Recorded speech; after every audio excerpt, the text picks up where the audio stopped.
बात करने वाले हैं उसका नाम है लव डेथ प्लस रोबोट। इसका तीसरा सीज़न आ चुका है ज़िबारो, जो कि 21 मई को नेटफ्लिक्स पर टेलीकास्ट हुआ था। ये 9th एपिसोड था। लोगों ने इसे बहुत पसंद किया और आज मैं इसकी एक्सप्लेनेशन लेकर आपके सामने आई हूँ। सबसे पहले ज़िबारो की बात करें तो ज़िबारो जो मेन इसमें करैक्टर है, यानी कि वो शूरवीर जिसे डेथ नाइट के नाम से जाना जाता है, उसका नाम यानी उसे ज़िबारो बताया गया है। दूसरी हमारी जलपरी है यानी कि सायरन, जिसकी डेथ स्क्रीम से लोगों को वो डुबा कर मारती है। वो उसी झील में रहती है, उसी झील का एक समुद्री जीव जिसे हम कह सकते हैं, लेकिन उसके पास एक महिला का रूप है। उसके पूरे शरीर पे सोना ही लगा हुआ है, सोना, चांदी, मोती, ऐसे बहुत सारी चीज़ें उसके शरीर पे लगी हुई हैं, यानी कि वो पूरी गोल्डन वूमन है। लेकिन जब भी उसकी झील के आसपास उसे खतरा दिखाई देता है तो उस खतरे को भांप लेती है और उन लोगों पर हमला कर देती है। ऐसा माना जाता है कि वहाँ पे जितने भी नाविक आते थे या जो भी लोग लुटेरे वहाँ से गुजरते थे, उन्हें वो लूटा करती थी, उन्हें मारा करती थी, क्योंकि वो उन्हें नुकसान पहुँचाने की कोशिश करते थे। ऐसे में अपनी म्यूज़िक और अपने डांस के साथ, अपने सुंदर से आकर्षक रूप के साथ उन लोगों को लूटती थी और उन्हें मार डालती थी। दूसरा कैरेक्टर यानी जो हमारा शूरवीर है यानी डेथ नाइट, वो उसे सुनाई नहीं देता, वो कानों से बहरा है। दूसरी बात, कानों से बहरा होने के बावजूद वो एक कमांडर है, यानी वो लीड करता है अपनी सेना को, और उसकी सेना में बहुत सारे इसी तरह के सोल्जर हैं। ये जो सीरीज़ दिखाई गई है इसमें ज़्यादा कैरेक्टर नहीं दिखाए गए हैं। इसमें 2 मेन कैरेक्टर हैं, एक हमारी सायरन और एक हमारा डेथ नाइट। बाकी जो दिखाए गए हैं वो कुछ सोल्जर्स हैं और साथ में उनके कुछ पुजारी टाइप के लोग हैं।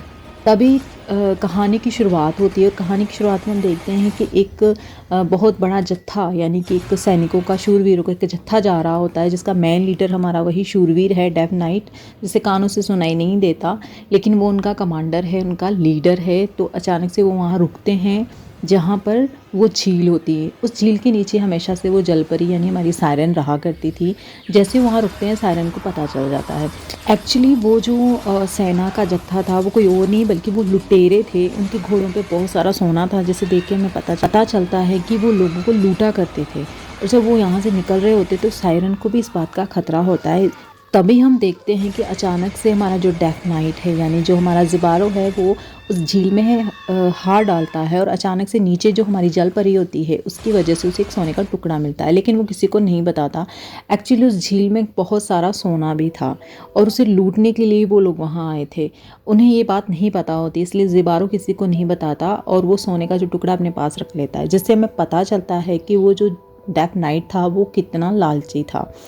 तभी हम देखते हैं कि अचानक से जब उसके हाथ झील में हाथ डालते ही जल परी यानी हमारी सायरन को पता चल जाता है और वो बाहर आती है एकदम से डांस करते हुए, जिसे देखकर वहाँ के जितने भी लोग होते हैं, जो वहाँ पे सिपाही होते हैं यानी कि सोल्जर होते हैं, उसे देखकर मोहित हो जाते हैं और अचानक से वो डेथ स्क्रीम यानी ज़ोर से चिल्लाती है उन लोगों को मारने के लिए, यानी कि उस चीख से उन लोगों पर हमला कर देती है। तभी हम देखते हैं कि कुछ लोग देखकर उसे मोहित होते हैं, उसे पाने की चाह में उसके आगे बढ़ते हैं और कुछ लोग पागल होकर एक दूसरे की हत्या करते हुए आगे जाते हैं। तो इस तरह उसकी डेथ स्क्रीम उन लोगों को मौत तक ले जाती है, यानी कि डुबोकर मार देती है। लेकिन एक मेन यहाँ पे बात है, जब सायरन को पता चलता है कि उसकी डेथ स्क्रीम का ज़िबारो पे कोई असर नहीं हुआ, क्योंकि बहरा होता है इसलिए उसकी डेथ स्क्रीम का उस पर कोई असर नहीं होता। ये बात देखकर सायरन बहुत ज़्यादा प्रभावित होती है कि उसकी डेथ स्क्रीम का उस पर कोई असर नहीं होता। ज़िबारो ये सब चीज़ें देखता है, थोड़ा परेशान हो जाता है, उसे समझ नहीं आता है कि उसके आसपास क्या हो रहा है, लेकिन उसे इतना पता होता है कि सुंदरी की वजह से उसकी सारी सेना ख़त्म हो गई, मर चुकी है। वह वहाँ से भाग जाता है। जब सायरन को ये बात पता चलती है तो उसकी तरफ अट्रैक्ट होती है, क्योंकि वो पहली बार एक ऐसे बहरे व्यक्ति से मिली थी जिस पर उसकी डेथ स्क्रीम का कोई असर नहीं हुआ था। ये बात देखकर वो बहुत ज़्यादा हैरान हो जाती है और वो उससे अट्रैक्ट होती है, प्रभावित होती है। हम देखते हैं कि जैसे ही रात होती है वो सैनिक वहीं पर आसपास टहलता है। वो नहीं जाना चाहता था क्योंकि वो लालची था, उसे वो सोना चाहिए था, इसलिए वो वहाँ से नहीं जाता है, वो उसी जंगल में रात गुजारता है। तभी चुपके से सायरन उसे देखती हुई आती है। सो रहे हुए सिपाही के पास सायरन आती है, उसे देखती है और सारी रात उसके साथ गुजारती है।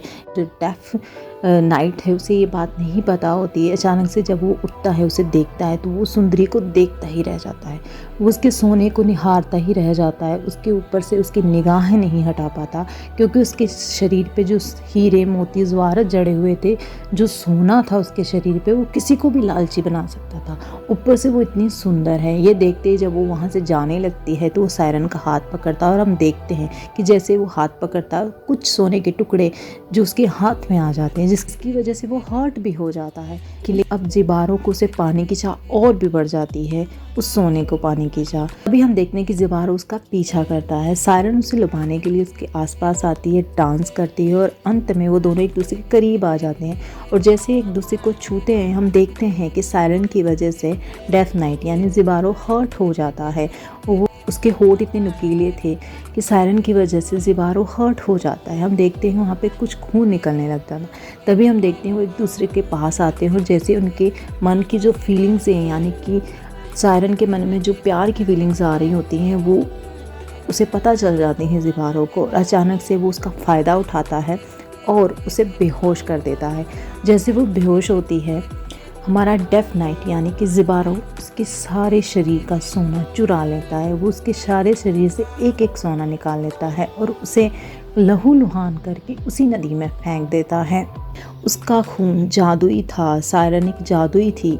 जैसे उसका खून उस झील में जाता है, सारी झील पानी खून ही खून में बदल जाता है और ज़िबारो उसका सारा सोना लेकर वहाँ से जाने ही वाला होता है कि तभी उस झील में वो अपना चेहरा धो लेता है। और जैसे ही वो चेहरा धोता है, वो एक जादुई खून था, एक जादुई पानी हो जाने की वजह से उसके सुनने की क्षमता वापस आ जाती है। वो सुन पाता है और जब वो सुन पाता है तब आती है हमारे सायरन की बारी। सायरन जिसको लूट लिया गया है, जिसका दिल टूट गया है, और एक ऐसी जादूगरनी जल परी जिसे कोई नहीं जीत पाया। जब वो किसी को दिल देना चाही तो उसे धोखा मिला।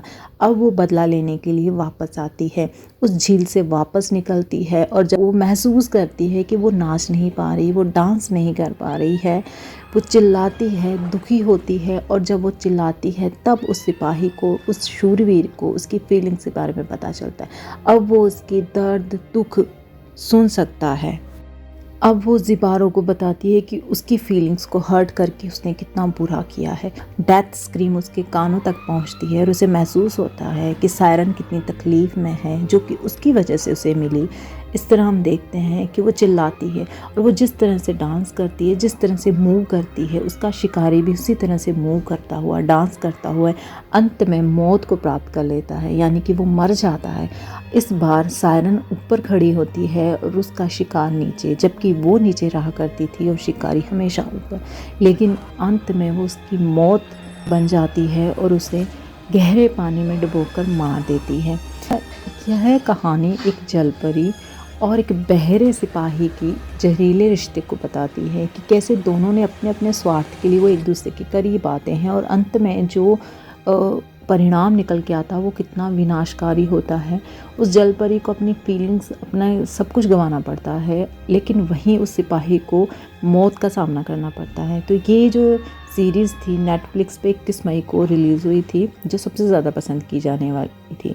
मुझे ये बहुत पसंद आई। आपको ये कैसी लगी? Please like, share and comment करके मुझे ज़रूर बताइएगा। Thank you.